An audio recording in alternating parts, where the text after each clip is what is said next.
Well, the tax out can be expensive. But yeah, at least the time family too much budget. So in the end, the cost of the I mean, there's no way of knowing. Yeah, so that's fine. Did you make it like this? Yeah, so I plan was to fly through and okay, which can't get a reading. I'll just do a write out. I got 2 minutes. Right. And we do. My flight was canceled.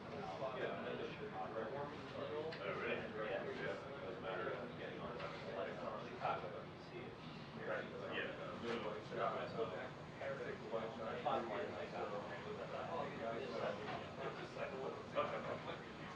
Respectable. So yeah.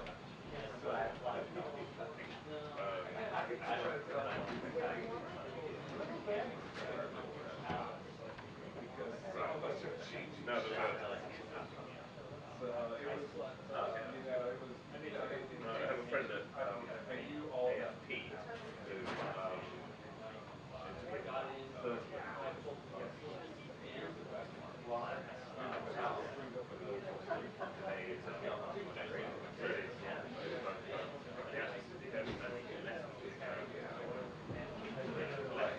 his homework journey was also chaotic. He had to spend most of it in Detroit. Yeah. So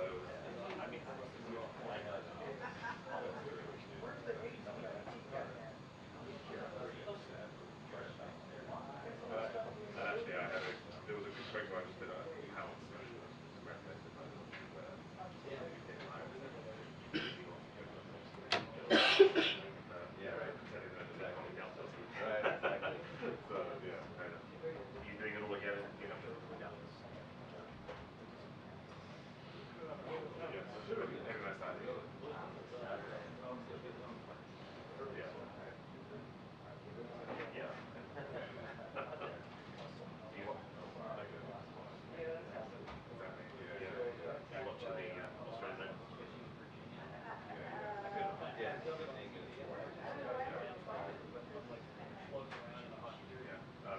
Yeah, I haven't followed that. I know some guy put up a good fight against Djokovic. Yeah.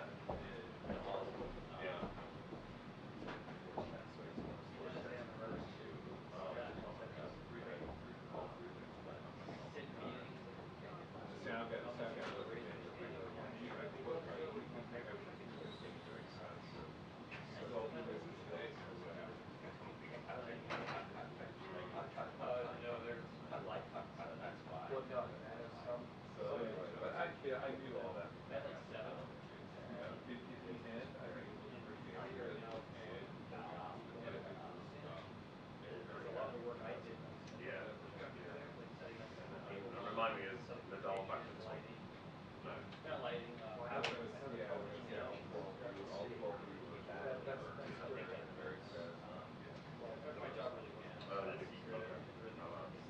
It's getting harder.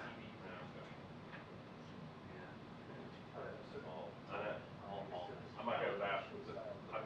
I'm on a strange shirt thing. So I might just go time.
drove the hour and a half there, only like 5 hours on the road total. For nothing. Like being hit. We wait, goes by. Right here, truck rolls down, DC, Mississippi. They're like, alright, he's coming, we know he's coming, we gotta get closer to New Orleans. And I'm like, we have nowhere to go from here. It's gonna be like nothing. Yes, kind of much of like 2 hours, 2 or more. Much of that. Yeah. So the same thing, yeah. I'll go out and get my CDL soon. I got a CDL. I'm the only one who knew that got sick for like a month. No, because I was that takes 2 months. Yeah, but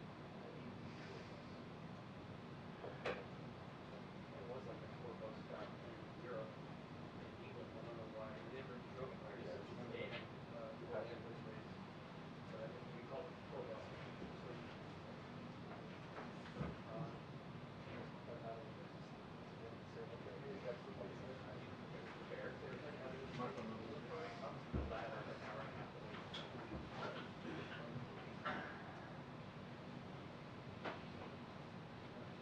I picked up the call to go to New Orleans. We were supposed to drive. We were good for the place. And we were like, well, my dad lived in Long Island. He's pretty close. Biloxi. Well, how far is Biloxi from New Orleans? 45 minutes. What we got? We all drove the 5-6 hour drive to Mississippi. Doesn't want to ride one first. It was kind of every man for himself. Once we left the airport, went to Biloxi. We're at Quick Stop, and I get to below like 3-4%, top it off, like brake and tank. Made a call to somebody behind. They failed me in severe inconvenience. I just know something. I had the back of the U-Haul strapped down. I didn't have to fill that tank up again if I wanted to. That's the dogs who would like you. No, I don't care. What about others?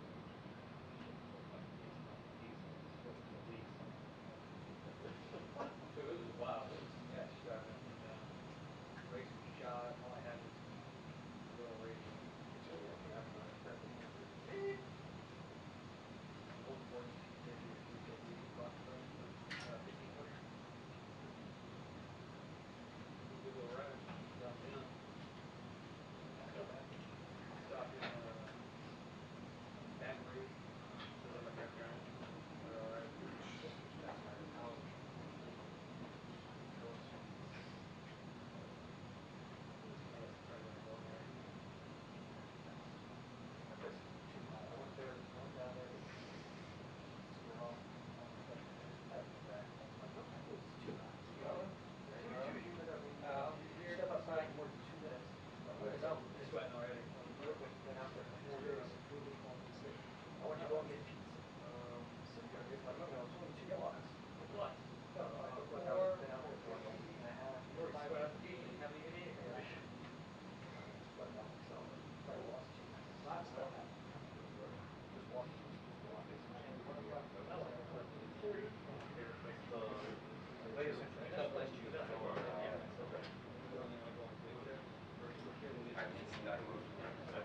Huh? I don't mind going there. I don't know, small. So, like I said, we went to Biloxi. When we got there, to the airport, we had to check our gear. We're going to take it inside, yes. We didn't have room. We have to check our gear because we don't know when it's coming. So we're out there in the Mississippi sun. That's right, it's my seat. It's like 102 degrees. It's humid as fuck. How's the vision report? Sorry, what's your worst? Yeah, it is her. We test everything. I'm on the board of the RRA. Run the AC in our To room. my knowledge, you guys aren't a member. It's so We're done. Our site, my I site. know you're not part of the rotation. Police department. That's recorded. Well, this seat is shared on a rotating basis. I have Brought in like members of our everyone has shit to do.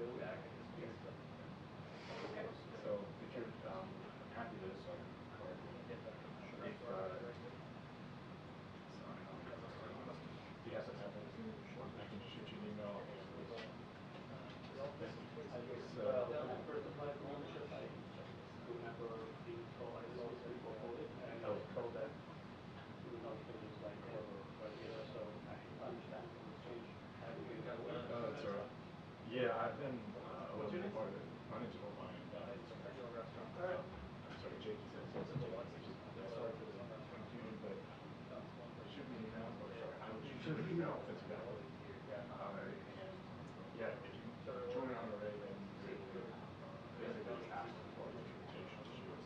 We'll talk about that. Works phone. No, I ended up getting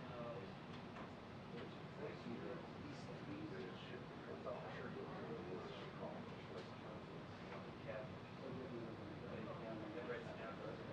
Not one. A lot of that.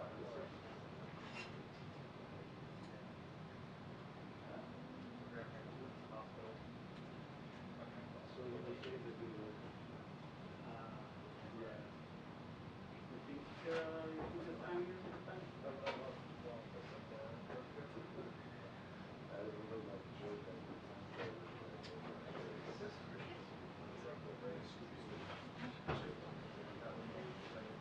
we always say,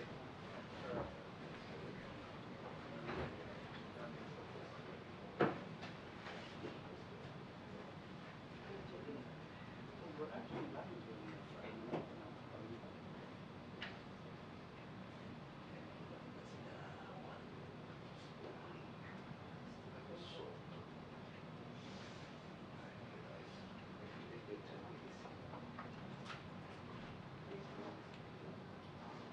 but then also,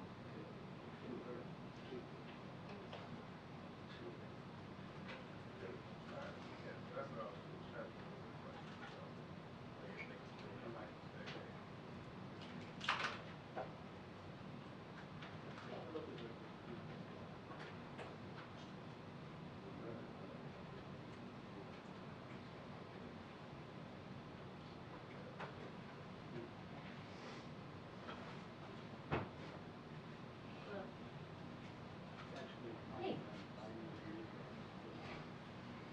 So, breakfast thing, So, we're all taking the I same. interviewed Short for they were like, you know, pretty well known for fun. They're standing there and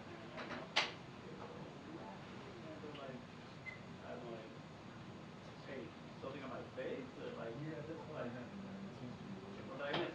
Yeah, I always take the I always mess it up. One of them said, doesn't that guy remind you of Eddie? And the second one's like, come on, this is Israel, let me find out. And the third guy's like, no, that literally is Jake.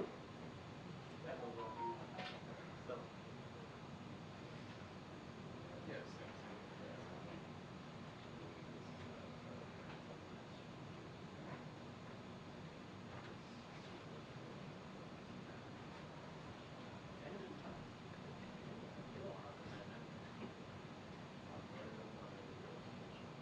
oh, so for, yeah, very big time.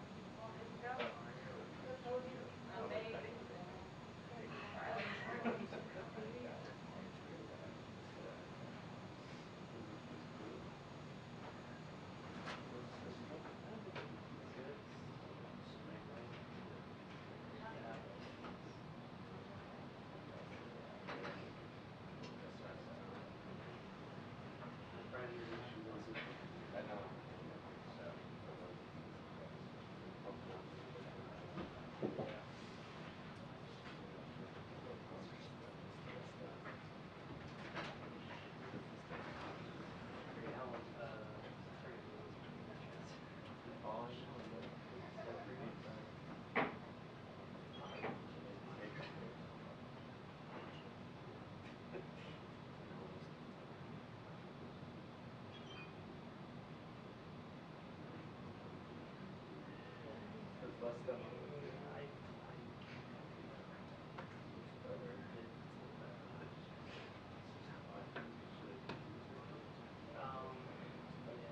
yeah, and they're careful though.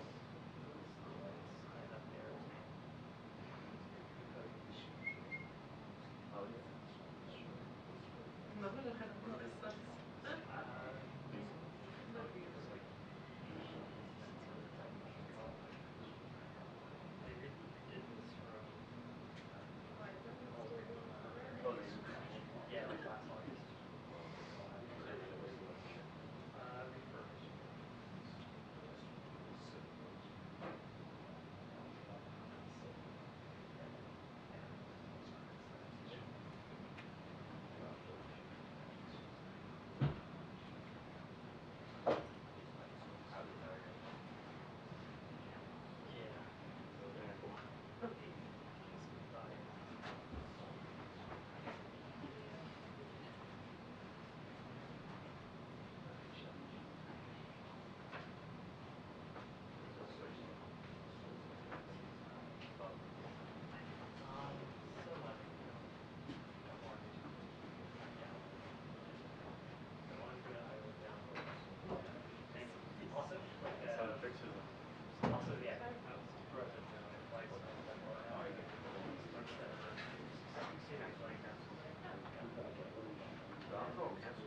It's like it's cold here, but it's like way better than that.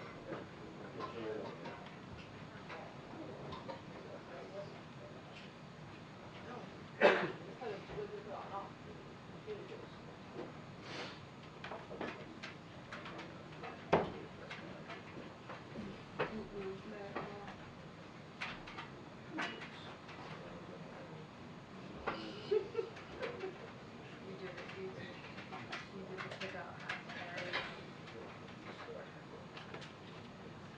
Probably a lot of applicants not being able to fill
You don't have to just go back to the, yeah, you don't have to. Yeah, yeah. Yeah. Kirby had a nice cozy roof.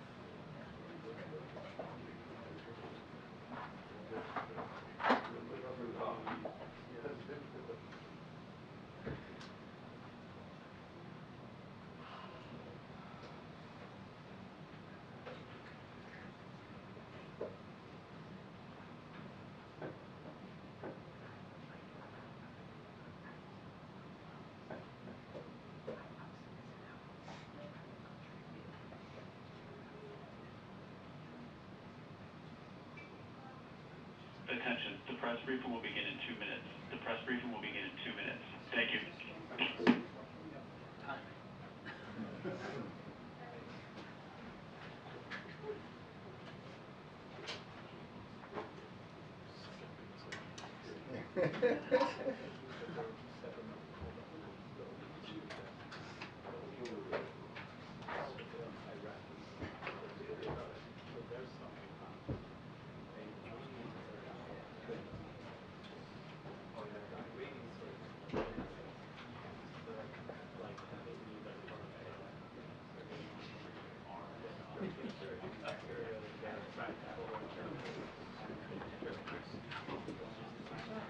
Attention.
Good afternoon, everyone. So today, the Biden-Harris administration, wow, the levels. Sir, should I start? So, do I sound like echoed? Yes. Okay. Well, sorry. Here we go. Today, the Biden-Harris administration took new actions to tackle hidden junk fees by proposing a rule that would end excessive overdraft fees. For too long, some banks have charged extreme overdraft fees, sometimes $30 or more, that often hit the most vulnerable Americans the hardest. Today's proposal by Consumer Financial Protection Bureau would cut the average overdraft fee by more than half, saving the millions of families that pay these fees an average of $150 a year. That would add up to save Americans $3.5 billion a year. Unfortunately, some Republicans in Congress continue to defend the rights of big banks to exploit their customers. President Biden believes it's wrong that some companies rip off Americans simply because they can, and his administration won't let them. As we work to lower costs and build the economy from the middle out and the bottom up, we got more evidence today that Americans are feeling the strength of the economy. Retail sales beat expectation last month, capping a record holiday shopping season. From TVs to toys, Americans were able to buy gifts for their loved ones, affordable, and arrived on time thanks to the president's work to fix and strengthen supply chains. And today, a new poll from Axios showed Americans have a surprising degree of satisfaction with their economic situation. The poll showed Americans are optimistic about their finances. 62% say their finances are currently good, and 85% believe they will get better this year. That's not an accident. That's Bidenomics at work. The volumes are incredibly weird right now. Did we get that fixed? Okay, I think so. All right. And now, as you all know, today we're joined by my colleague, Admiral John Kirby, who's here to discuss the United States' continued response to the ongoing and escalating attacks by the Houthis in the Red Sea. With that, I think it's all fixed for you now, Admiral. So, that was very weird. It was like a gremlin was attacking. Afternoon, everybody. Look, as you all saw, the United States today designated the Houthis as a specially designated global terrorist group. We took this action because of their continued reckless and indiscriminate attacks on ships transiting the Red Sea and the Gulf of Aden. These attacks are a clear example of terrorism, violation of international law, and a major threat to innocent lives and to global commerce. Now, just a couple of points. First, today's designation targets the Houthis, not the Yemeni people. The United States remains the world's leading donor of humanitarian assistance for Yemen. We recognize that more than 15 million people in Yemen are still in desperate need of food, water, medicine. And we are taking a range of steps to ensure that these sanctions preserve the ability of aid organizations to be able to deliver all those much needed supplies. Second, this designation takes effect 30 days from now. And the reason for that is it'll give us time to work closely with those aid organizations to make sure that they understand all the ramifications of this designation, answer all their questions, and be able to provide enough context for them to have a measure of assurance as they continue to provide that humanitarian assistance. Now, look, if the Houthis cease the attacks, we can certainly reconsider this designation. If they don't, as the President said, we will not hesitate to take further actions to protect our people and the free flow of international commerce. Matt? Thanks. John, can you talk a little bit about why the president decided not to redesignate the Houthis as a foreign terrorist organization, which obviously would have restricted some of that aid? Is it purely because of that humanitarian assistance piece? Yeah, you sort of answered the question. This particular designation actually gives us more flexibility, but it also gives aid organizations a higher level of comfort that they'll be able to provide this assistance without running afoul of sanctions.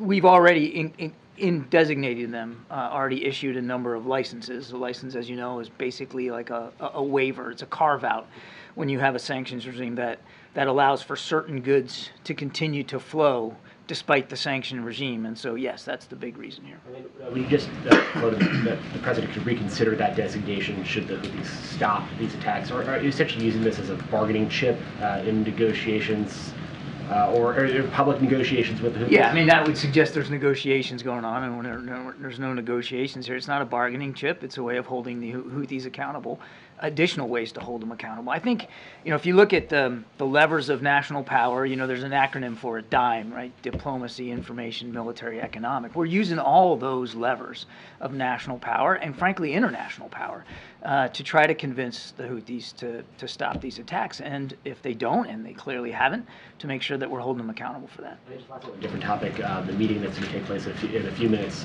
with the congressional leaders. We understand this is going to be focused mostly on the situation in Ukraine. Is there a version you can provide publicly? What are lawmakers going to hear from the national security staff that you have not already telegraphed publicly about what's happening on the ground? Well, again, I don't want to get ahead of the discussion, and I suspect that in that discussion there could be some classified content that they'll discuss. But in the main, this will be an opportunity for the president and for the national security team to make sure that members of Congress fully understand the desperate, urgent need for weapons and capabilities for Ukraine to continue to flow. As you know, the last security assistance package was December 27th. There hasn't been one since. There won't be one unless or until we can get some funding. And it's not as if the war stopped just because our aid stopped. I mean, the Ukrainians continue to get attacked. They're moving into some defensive positions along that line, in the east in particular, and they continue to come under artillery shell, air attacks, ballistic and cruise missile, as well as drone attacks from the Russians. And they are expending what they have. And I won't get into their inventory lists, but there are some weapon systems for which they are in more need than others right now, and they have to expend them given ongoing combat. Thanks. Last week, the president said it was irrelevant whether or not the Houthis were designated as a terrorist organization. Now, 5 days later, this announcement, did he need to be convinced that this was the right step? No. And looking back, was it a mistake to take them off of the terrorist list back in 2021? Just like consideration over these years? No. No, again, the previous designation was FTO, Foreign Terrorist Organization, which doesn't have quite the measure of flexibility in terms of humanitarian assistance. And so a big reason why we delisted them literally on day one was to address a dire humanitarian situation on the ground. And as I said today, it remains dire in many cases. The Houthis are more concerned about getting weapons and capabilities and attacking ships in the Red Sea than they are about helping to look after the Yemeni people.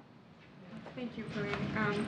The president said last week that a private message had been delivered to Iran about the Houthi attacks. Could you talk a little bit about that message? No, I cannot. What can you tell us about what was communicated to the Houthis? That's the same question you just asked. I'm not going to get into that. As the president said, there was a private message delivered to Iran, and I need to leave it at that. Has that been effective? I'm just going to leave it right there. A message was delivered, and of course, publicly, we have made clear our concerns about what the Houthis are doing. We've made clear the support that we know they're getting from Iran, and we're going to continue to take actions. I would remind, it doesn't get mentioned a lot in the context of the Red Sea attacks, but this administration alone has issued some 500 sanctions, or 500 entities have been sanctioned under this administration in just the last 3 years. Iranian entities. And a quick question on Iran's foreign minister, who spoke at Davos earlier today. He said the security of the Red Sea is tied to the developments in Gaza, and everyone will suffer if Israel's crimes in Gaza do not stop. He basically warned that all fronts will remain active until then. Do you have a response to that? Well, I mean, let's to take it at just in a couple of pieces there. If you look at the 32 some odd attacks that the Houthis have conducted now, for the ones that were targeted at ships that were identifiable, because sometimes they launch a barrage and there's multiple ships and you're not really sure what ship's being targeted. But let's just take a look at the majority of the 32 where you can identify the ship that's being targeted. Not a single one was destined for Israel. They were all destined for other ports with other bits of commerce. So the whole argument that this is about the war in Gaza, I mean, they're just driving the stake through a straw man. There's nothing there.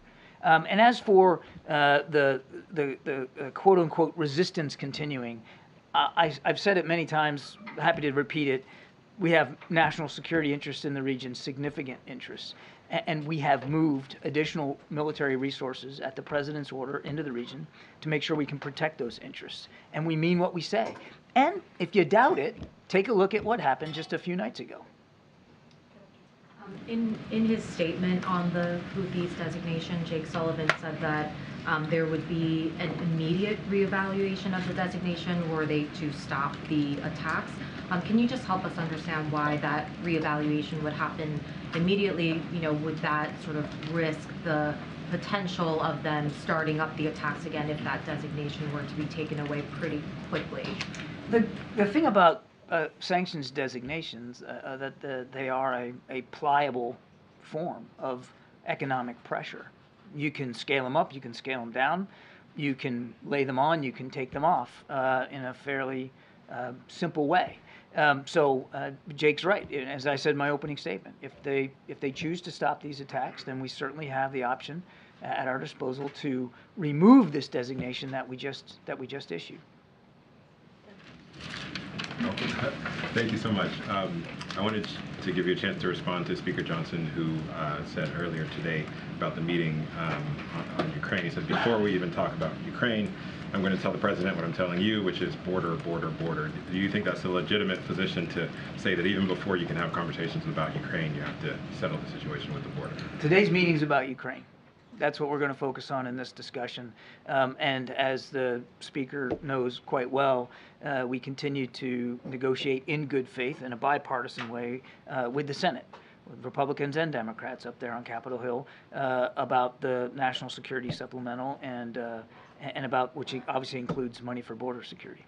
And the Speaker also said that he has been asking the administration for more details about the spending, what has already been spent in Ukraine, and also the end game in Ukraine. What kind of message can the president deliver to the Speaker? He says he hasn't gotten the answers that he's looking for in terms of how Ukraine should not become another situation like what He'll get an opportunity to ask all those questions today at the meeting, and I'm sure our national security team would be happy to help give him the context he says he's not getting. I would remind that since the beginning of the conflict in Ukraine in February of 22, we have provided multiple classified and unclassified briefings to members of Congress. And this whole idea of a blank check also is not true. Every single aid package that we provided Ukraine, we have done consultations with Congress. So there have been and will continue to be a lot of outreach from the administration with members of Congress about Ukraine. Right now, though, you can't have those consultations because there's no aid going to Ukraine because we don't have the funding. And that's what the meeting about today is really all about, stressing the urgent need for that additional funding. Thanks, Karine. Thank you, Kirby. So with regard to national security in Ukraine, has the threat level changed since the president last spoke from the Oval Office, spoke to congressional leaders about the urgency for this funding? No. I just wonder, not at all. So what can he say that hasn't already been said to convince them to all get on board and take action? Well, again, without getting ahead of the president and the conversation that he hasn't had yet, one of the reasons our national security advisor, or deputy national security advisor, will be in this meeting is to bring members of Congress up to speed on what we're seeing right now on the battlefield and what the Ukrainian forces are facing now as winter is full upon them and the war hasn't stopped. And aid hasn't continued to flow from the United States. I mean, I think we're in a bit of a different situation now in that regard than we were when the president gave his speech. Not that the national security implications are not still valid. They are just as valid in terms of the threat that Putin poses to the quote-unquote world order and to European stability and security. But the situation now is different in terms of the stoppage now of assistance going to Ukraine. And then on the southern border, could the president use the Insurrection Act to federalize the Texas National Guard? I am not a legal expert on that. I'll have to take that question and get back to you. I know of no, just to make clear, I know of no intention by the president to do that. John, understanding that the last provision of aid to Ukraine was December 27th. Right now, is Ukraine fighting with 100% of its capabilities? Do they have everything that at this moment they require Without getting into their operational security and letting the Russians know what they have in their inventory, Peter, what I can tell you is that, as I said earlier, there are certain types of munitions, certain types of weapons that they are expending at greater rates than others. So we can't given communicate that they've run out of given the anything threat. because you don't want to give away any. I'm not going to give away their disadvantage. inventory list, but I'm not going to. I mean, I'm not going to pull any punches here. They are still going through artillery shells and HIMARS rockets and air defense capabilities at a pretty advanced clip, depending on what they're facing on the battlefield. And so their inventories are running lower without question. Shalonda Young said, in I think it was December 5th in her letter, she said that we are running out of money and out of time. Should this be measured by Americans understanding the urgency as an issue of days, weeks, or months?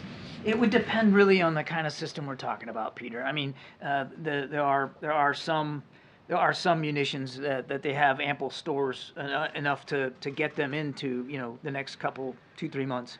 There are others where they don't have that kind of time, and a lot of that depends on what Russia does and what they have to defend against. One of the key capabilities right now for them is air defense, because the drones and the missiles keep flying from the Russian side and they're not stopping. So air defense is definitely one of those critical capabilities. Just a quick follow-up on the conversation that started here yesterday. We've been asking about the Houthis now. Defense Secretary Lloyd Austin, fortunately, is now recovering. He's no longer in the hospital. He and the president last spoke one-on-one December 6th. The last it was publicly read out. They shared a conversation that took place on December 9th. There have been at least 3 separate strikes, the 11th, the 12th, and the 16th, against the Houthis in that time, a time during which the two haven't spoken. So our understanding is they haven't shared a call, at least dating back to the 9th, for more than a week. Is that normal that he wouldn't speak to the defense secretary with 3 separate operations in the course of that time? My dates are messed up, but I know the last time they spoke was last Friday.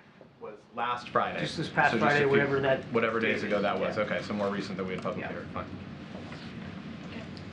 Thanks, Admiral Kirby. On Turkey, the outgoing Turkish ambassador told VOA that he expects to see some positive developments in a month or so with regard to the sale of F-16s to Turkey. So can you give us an update on this? And once Turkey completes the ratification process for Sweden's NATO membership, can we assume that the road for the F-16s will be cleared? The president has been pretty consistent. We continue to support the additional sale of F-16s and the modernization of the current F-16 fleet for Turkey. That's a consistent policy position that we've had since coming into office. That hasn't changed. I don't have an update for you on the dates and the calendar items in terms of what that looks like, but our policy with respect to F-16s for Turkey has not changed.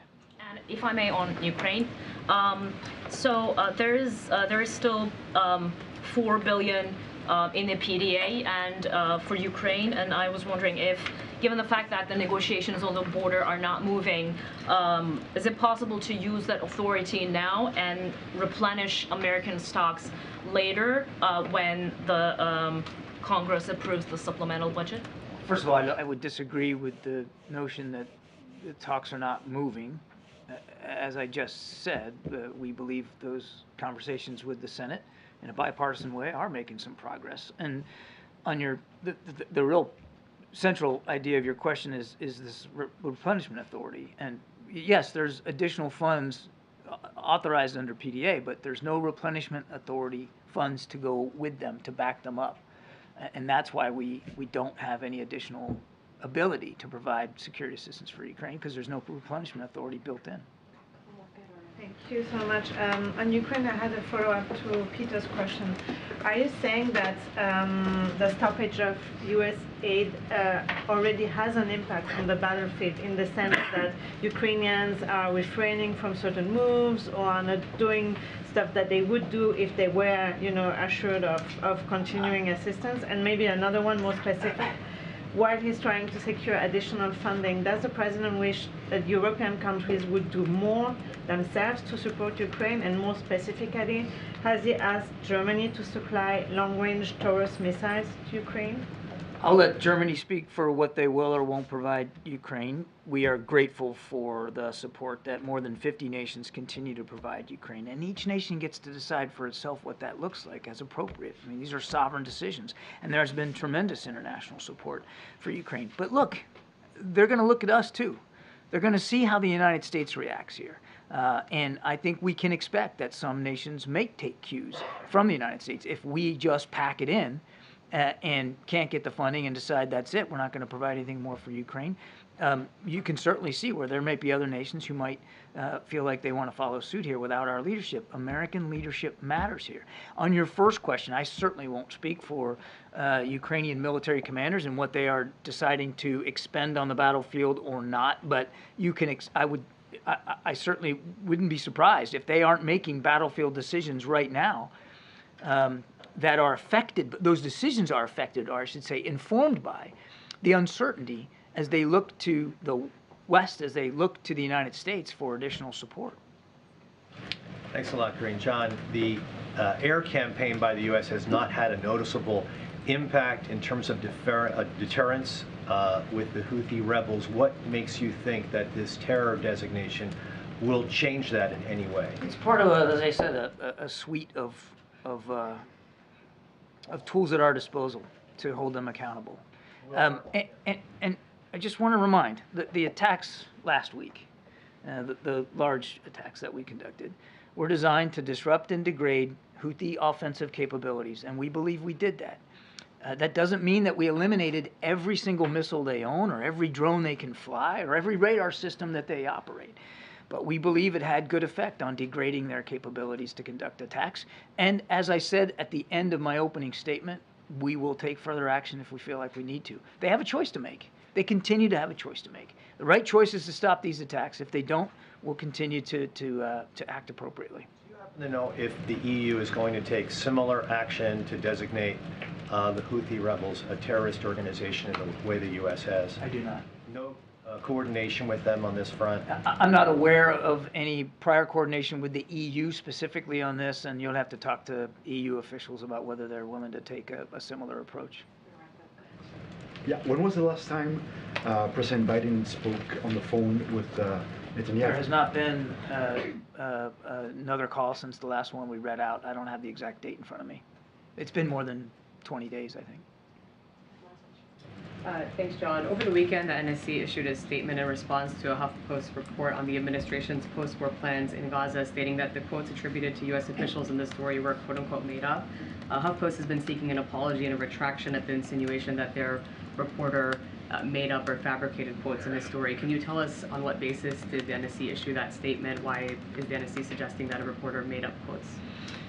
The issue, as I understand it, Sabrina, was related to a document that was purported to exist that was in this article, and the quotes from the purported document were not accurate, and that was the issue. The issue was that whoever was reading out this document was reading things that there's not a record of a document that says those things. Because NSC said we stand by our original statement, which seemed to just generally imply that the quotes attributed to U.S. officials broadly in the story were made up. Obviously, as I said, HuffPost is seeking an apology and a retraction. Do you have any reaction? This wasn't an attempt to question the journalism or to cast aspersions on journalistic ethics.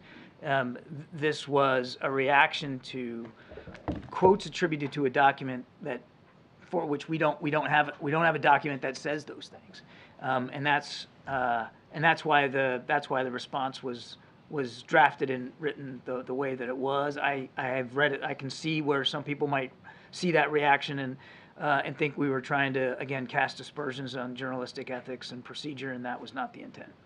Okay. Thanks, Thank you. Appreciate that. Any update on the missing seals? All right, Zeke, you want to reset us? Thanks, Karine. The meeting this afternoon, can you talk about what the president hopes to accomplish? Is he trying to get a deal here, walking out this meeting today? So, as the Admiral said, this focus on the meeting today is going to be on Ukraine. and making sure that Congress, the congressional members who attend, understand that we need to continue the support for Ukraine. He's going to particularly underscore that if we abandon Ukraine, there will be consequences, right, to Ukraine, to the people of Ukraine, to the people who've been fighting for their democracy for so long. And let's not forget, they're fighting against the aggression from Putin. So we have to be really clear here. A failure to act will certainly means that it will not be helpful to our national security. So, and history has taught us that if we do not, get involved and stop a dictator, we see what could happen. It could actually put our national security at risk. So that's going to be the focus today. It's going to be on Ukraine and really laying out why it's important to continue that support that we've been providing them. But if it's good, the negotiations right now on immigration are taking place with the Senate. If the president has the speaker here, will he discuss immigration with the speaker? So, look, I'll say this. The president obviously is welcoming congressional members here. He's open to hearing whatever conversations that they want to have, right? And so it is important, to have these conversations, obviously, in a bipartisan way. So that may come up. I certainly don't want to get ahead of those conversations, but the purpose of this meeting is about Ukraine. That is the purpose of this meeting, and that's what the president wants to really lay out, and the urgency to continue to support Ukraine, and why that's needed now, and how that affects our own national security. So that is the purpose, but of course, members of Congress are going to come, and they're going to have things that they want to talk to with the president. We certainly welcome that.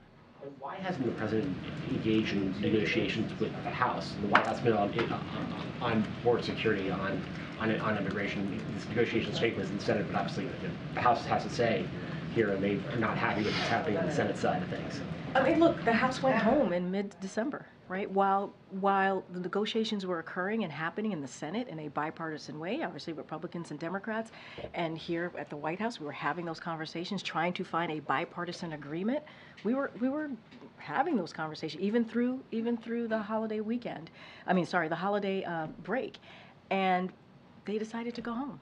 Literally, they decided to go home, and so those conversations are going to continue. This meeting does not stop those conversations from continuing. We think it's headed in the right direction, so that's important as we're talking about the border security and what we can do to make sure that we're dealing with that issue.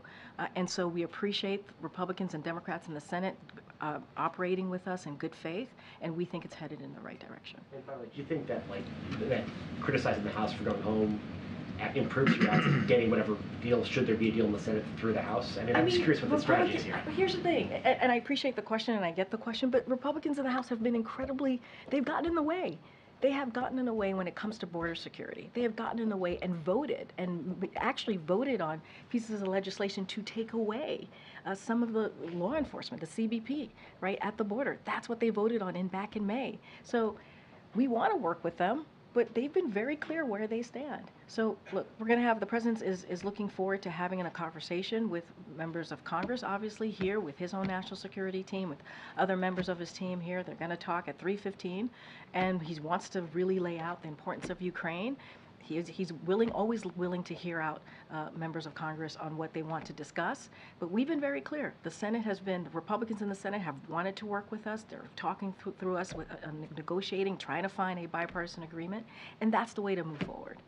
Karine. Thank you, Karine. To follow up on Tolu's question, Kirby, Speaker Johnson has made clear that they're not even going to talk about Ukraine until the border is addressed. And he's made clear that it's H.R. 2 or bust. So how's the president going to navigate that in today's meeting? He's not the only congressperson in the room today. He's not. He's not the only person that's going to be in the room. There'll be other congressional members. The president has been really clear. He wants to talk about Ukraine, the urgency of making sure we continue that assistance to Ukraine, what that means, not just for the broader world national security, but also for us. And so Speaker Johnson is not going to be the only person in the room. And so, look, but obviously, the president's going to bring people together. He wants to hear from folks, and so he's willing to hear what these congressional members want to talk about. But the purpose of this meeting is to talk about Ukraine. What can you get done without Speaker Johnson and I'm not saying we Republican can't, support. I'm not saying that, I'm saying he's not, you're saying if he wants to talk about something else, like border security, how can the president manage the conversation? There will be other people in the room, and I think folks understand that there is a national security importance of having this meeting. That's why the president is bringing folks together, and not only that, let's not forget, they're going to hear also from his national security team as well. Some people who won't be in the room are members of the press, and in the past meetings with congressional leaders have been open. Is there a reason why today's is closed? So look, we'd had a similar meeting back in October, as you know, and so that was an important meeting about national security, the supplemental as well, and so that occurred. Look, not all meetings are public or have a press component. The president, as you know, has a long track record in Washington D.C. of bringing folks together, getting a bipartisan deal, and so he wants to make sure we get straight to work. He wants to make sure that we have this really important conversation. He wants to get straight to it. We expect some members of the Congress to go to the sticks after their meeting, so you certainly will hear directly from them, and we will have a readout as well of the meeting. So there'll be an opportunity to ask questions of the members. They'll be at the stick, and then you'll hear directly from us as well. Thank you. To follow up somewhat on Weija, also House Speaker Johnson said today, I mean, he seemed to throw cold water on the Senate border negotiations when he said, I don't think now is the time for comprehensive immigration reform because we know how complicated that is. You can't do that quickly. How will the president receive that message today if Johnson says this is too complicated to do right now? Making sure that we take care of our border is not too complicated. It's not. It's not. If people come together in good faith, as they've been doing in the Senate, we can get this done. We can get this done. And let's not forget, the president actually put forth a comprehensive immigration proposal almost 3 years ago.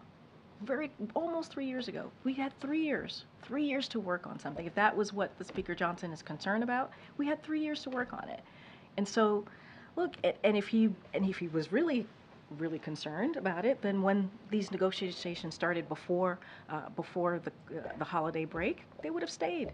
They would have stayed and actually, tried to be part of the solution. Look, we want to have a bipartisan agreement. That's what we want. We want a bipartisan agreement because the president understands that's how we're going to fix the problem. That is it. And so, look, it's continuing. We're going to see what happens with the Senate negotiations. We're going to see where they land. Certainly not going to get ahead of that from here. But it is important. It is important to get this done. And the president's not going to stop from negotiating with the senators. Just a quick one. Beyond the congressional leaders, who exactly is going to be in this meeting? How did the White House come up with this list? Why this group? So, look, I can say, as you all know and been mentioning, Speaker Johnson will be there, Leaders Schumer, McConnell, and Jeffries, and the chairs and ranking members of the House and the Senate committees on Armed Services, Foreign Affairs, Appropriations, and Intelligence. So that's incredibly important as we're talking about Ukraine, obviously, and that part of our national security supplemental. And also from the White House, so you all know, the Chief of Staff, Jeff Zients, will be there, National Security Advisor Jake Sullivan, Counselor Steve Ricchetti, Legislative Affairs Director Shawanta Goff, Director of National Intelligence Avril Haines, OMB Director Shalonda Young, and Principal Deputy National Security Advisor John Feiner. Again, this is going to be about Ukraine. Some of this will be classified, will have classified content, and so that is why it's important for all of those folks to be in the room as we're having these conversations as a president. I understand you're saying the meeting is about Ukraine.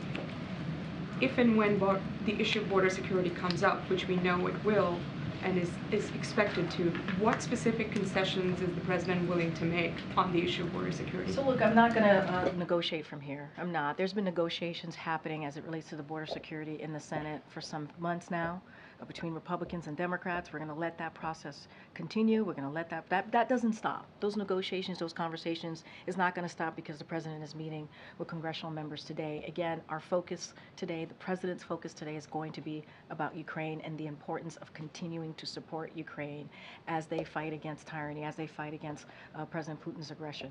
That's going to be the focus. And I said, the president is, he brings people together, obviously is willing to listen to what folks have to say, but that is the purpose, is Ukraine. And those negotiations on the Hill, on the Senate side, is going to continue. A quick one on the Vice President's abortion tour that is expected to start on Monday. She's headed to Wisconsin. She's kickstarting the tour in Wisconsin. Can you share more details on that trip? And where else is she planning to go? What is the White House planning to achieve with this? So more broadly, on Monday is the 51st anniversary of the landmark decision, Roe v. Wade. So both the president and the vice president is going to be marking that landmark decision, that anniversary. It's an important anniversary as the administration works to defend reproductive rights for women across the country, while Republican elected officials push extreme abortion bans that deny women the care that they need, force families to travel out of state for health care, and threaten the health care providers with prosecution for providing the care that they are trained to provide. So obviously it's an important day. We're gonna mark that 51st anniversary, and you'll hear more from the Vice President's office as to what her kickoff tour is going to look like. So I certainly refer you to her office, and then we will have more on what the president, how the president's going to mark that day. Is the president planning to join her at any point during this I tour? don't have anything to lay out on any of the president joining the vice president on this particular tour. But what I can say is both the vice president and the president are going to be marking this day on Monday. We will have more to share on what that would look like. Get MJ. Karine, does the White House believe that Democrats have already made significant concessions on the border, and does it believe that Democrats, have more room for additional concessions? So I want to be really careful. There are negotiations happening. If I speak from here about it, I don't want to get in the way of what they're trying to make happen, which is come up with a bipartisan agreement to deal with border security. Look, what the president understands, and he's been around for some time, right? He's been in Washington for some time. He's been a senator, as you all know. He's been a vice president, as you all know. And he understands that it takes both sides to come together to deal with an issue. And when you deal with a bipartisan situation, you put forth an agreement. There are going to be concessions that are going to be made. I don't want to speak to them from here. I'm going to let the negotiators have those conversations. They will decide what works, what kind of deal that they can put forth. But obviously, a bipartisan agreement, that means both sides have to give up a little something. That's how bipartisan agreements work, obviously. On a separate matter, yesterday, in response to Governor Hutchinson suspending his presidential campaign, a DNC spokesperson said in a statement, "This news comes as a shock to those of us who could have sworn he had already dropped out." Seems rather gratuitous, not to mention not serious. I just wonder if the tone of that statement reflects how President Biden views the governor and views his now suspended campaign. No, I appreciate the question. This is something that we definitely want to address. President Biden has deep respect for Governor Hutchinson and admires the race that he ran. The president knows him to be a man of principle who cares about our country and has a strong record of public service.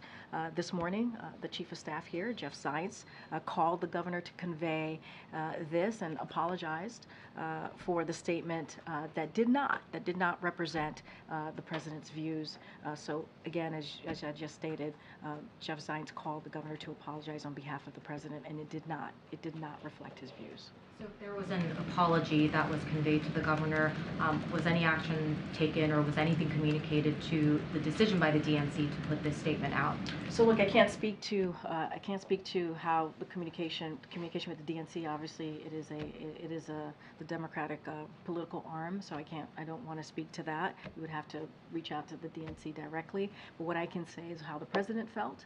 It did not represent his views. We apologize to the governor. He respects the governor's public service, and we just wanted to make that very clear. Go ahead, sir. Yeah, another question on the border. Why hasn't the vice president's root causes strategy made a bigger difference in lowering the number of people who've been apprehended at the border? Well, look, the vice president's, what she's been able to do is meet with leaders in the region and talk about how do we, to your point, the root causes, how do we deal with what's happening in those said countries, and offer up any support that we could offer up. But look, it's not just the vice president here or this president or this administration. When it comes to immigration, it has been a problem that has existed for decades. For decades, this system has been broken way before this administration stepped in. So the president took this very seriously. The the first day of his administration, he put forth policy ideas, legislation, in a comprehensive way to deal with this issue. And so now, I think what's really important, and we can't miss this, right? Now there is an actual conversation, negotiations happening in the Senate, in Congress, in a bipartisan way to figure out how to deal with border security. And I think that is the most important thing here. And we feel like it's going in the right direction. Did that particular strategy, though, was it too narrow? Did it fail to anticipate what strategy? The root causes strategy. No, not at all. Not three at all. countries No, when we but- know no, now wait, that the migration's hold coming. on. There's root causes. There's dealing with a broken system, which is why we put forth a immigration proposal that deals with policy and funding. And so now we're having those conversations in Congress, and I think that's really important, and that's what we're hoping. We're hoping that we can get to a place where we come into a bipartisan agreement, and that's going to be the focus. Another question on the border. Can you sort of talk about how the president views humanitarian parole for asylum seekers? Does he believe that asylum seekers should be able to stay in this country until their cases are heard? Look, I want to be, and I get the question, I just want to be super careful here because I don't want to get into what's being discussed in Congress. So I'm going to, not say anything beyond what I have said. It's like there's negotiations happening. There's going to be different policy components that are going to come up, obviously. They're going to come up with an agreement here that both Republicans and Democrats agree on the Senate side, and then we hope that we can really deal with this issue. I just want to be super, super mindful and not get into specifics and policies. The basic principle of someone seeking asylum, does the president believe they should be able to if they have legitimate concerns? Obviously, we've been very clear about that, but I just want to be super careful. I don't want to go into a rabbit hole about each policy and what the president supports or believes in, because there are negotiations happening. And my last question, just Speaker Johnson says that he wants the border to be completed as one of his stipulations in this deal, or the border wall to be completed as one of his stipulations. What's the White House's response to that? We're having a bipartisan conversation in the Senate about how we deal with border security. Going to leave it there and let the Republicans and Democrats who are actually coming to the table in good faith and have been doing that for months, which we appreciate, and we think it's headed in the right direction, we're going to let them have that conversation. Thank you, Karine. Why are you repeating this false claim that Republicans voted to reduce the number of Border Patrol agents, even though the Washington Post gave the administration 3 Pinocchios for that? So we don't believe it's a false claim. Our statements were very direct here. Last year, House GOP voted, and not only did they vote for it, but they touted their Limit, Save, Grow Act. That's the act. Well, And they vowed that it would never affect Border Patrol. They voted for and touted it, right? This is an act. And this would have forced the elimination of 2,000 Border Patrol agents. That's what this act that they touted, that they voted for in the House. So that was their proposal.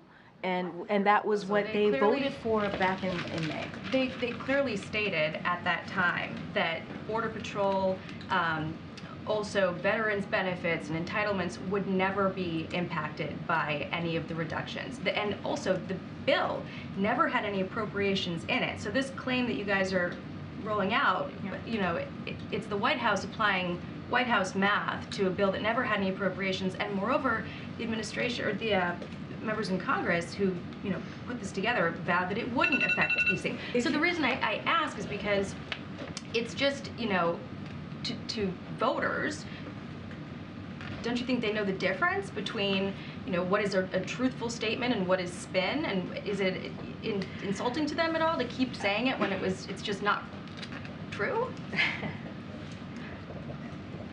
One thing that the president does not do is insult voters or American people, to be more exact, because I want to be careful about this, what I can say about this upcoming election. What I will say is, if you look at the bill, this act that they touted, that they voted for, House Republicans back in May, it was very clear that it would have forced the elimination of 2,000 Border Patrol agents. That's what that act would have done.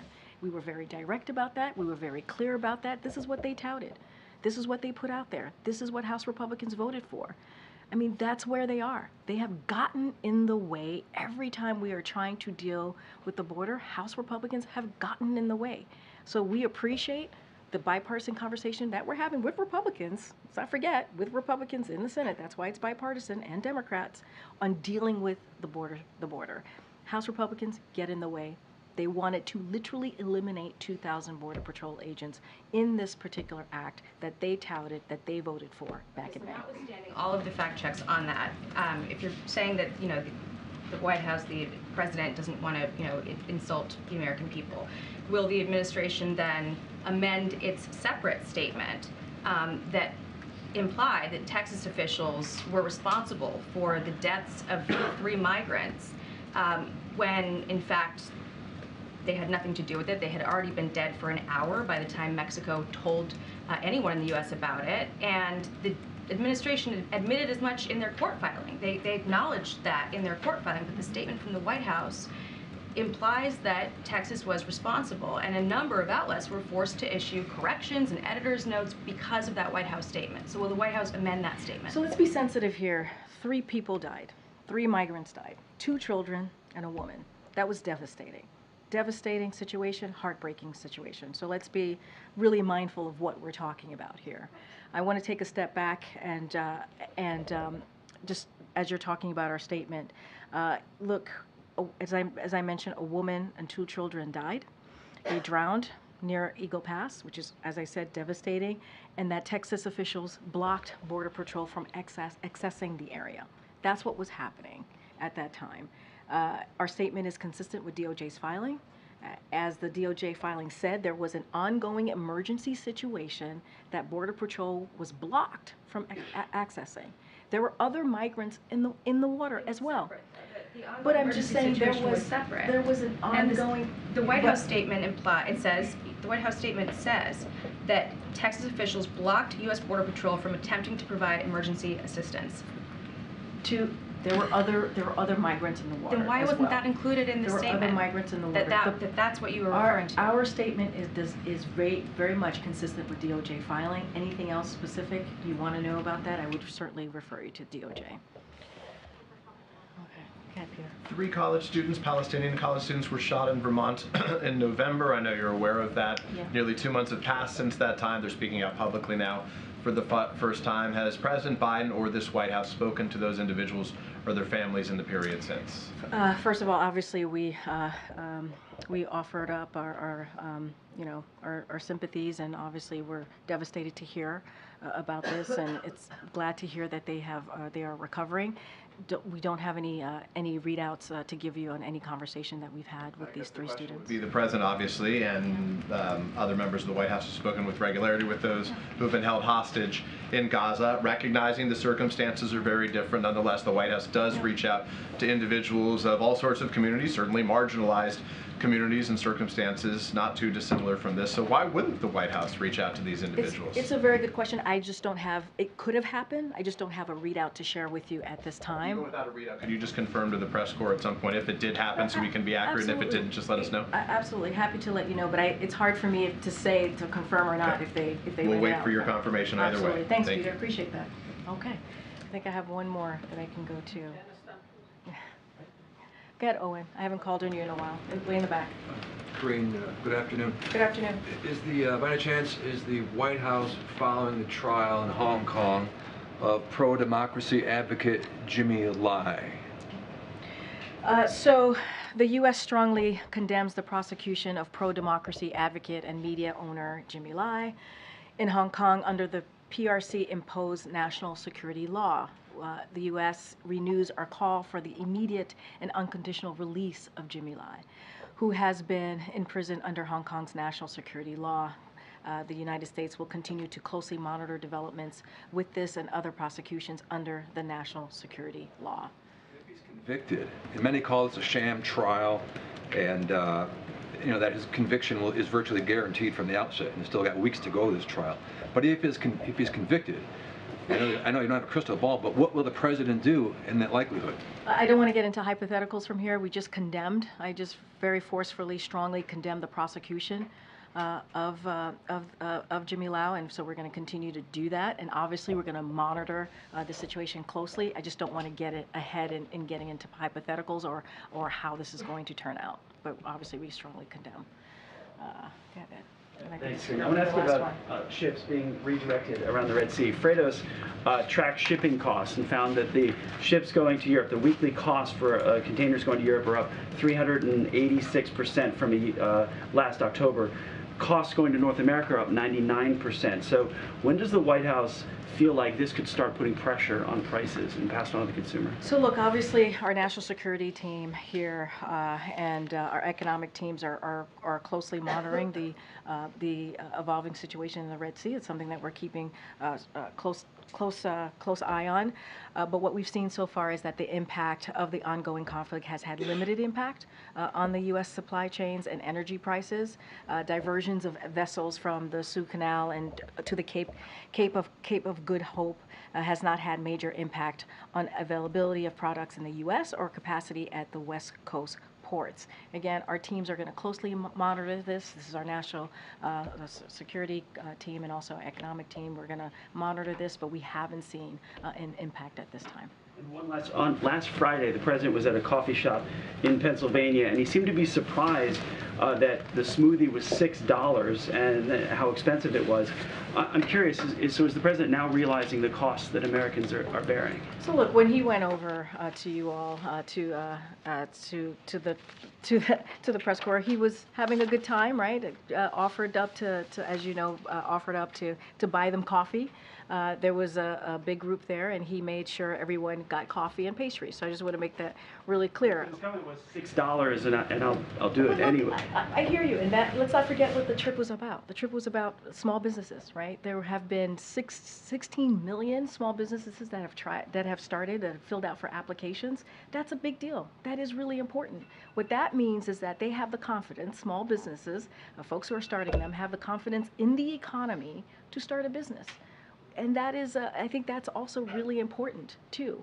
And the president was able to do this, or we've seen Americans able to start, file for applications to start small businesses because of the American Rescue Plan. By the way, no Republican voted for that. And so it's gotten the economy back on its feet, and also given the confidence for small business owners to start, all right, for people to start a small business. 16 million applications that we have seen. And so I think that's important. And look, you know, Republicans don't want to do that, right? They're not interested in that at all. They're not interested in fighting Big Pharma. They're not interested in making sure that we're lowering healthcare costs for the Americans. They're not interested in that. That's why they didn't vote for the Inflation Reduction Act. That's why they didn't vote for the American Rescue Plan. And so that was the point and the important part of the president going there to Allentown. And I think it was a good trip, and you all saw that. So expensive. He was joking around. He was certainly joking around with the press corps. You know that he offered to buy coffee. That's what he did, and pastries. But I think the most important thing about that trip is that he was able to visit a small business. He was able to talk about how this administration, because of Bidenomics, because of the economic policies that we put forward, that we are seeing now a historic number of small business applications. And I think that's important. They have the confidence now. They have the confidence now to start their small business. Thanks, everybody. We'll see you out on the road in North Carolina tomorrow. Thanks, everybody. Thank you.